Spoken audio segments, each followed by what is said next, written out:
মাহমুদুল্লাহ রিয়াদ সম্পূর্ণ শরীরটাকে নিংড়ে দিয়ে ছাপিয়ে পড়লেন। তিনি জানেন এ যুদ্ধে জেতাতে হবে বাংলাদেশকে, আমাদের বাংলাদেশকে।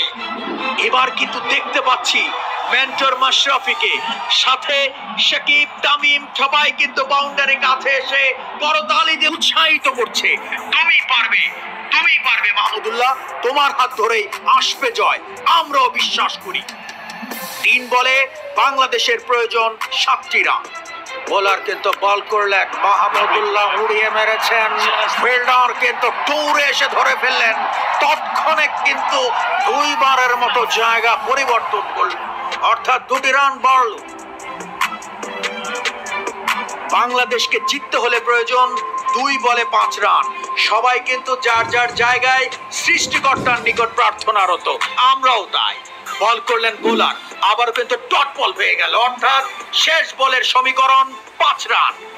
এই টুর্নামেন্টের শেষ বলে জিততে হলে 6টি রান করতে হবে। পারবে কি বাংলাদেশ, পারবে কি মাহমুদুল্লাহ? শেষ বল, বল করছেন বোলার, কিন্তু না, ওয়াইড, অর্থাৎ 1 বলে 4 রান। শেষ বল, পারবে কি বাংলাদেশ, পারবে কি মাহমুদুল্লাহ?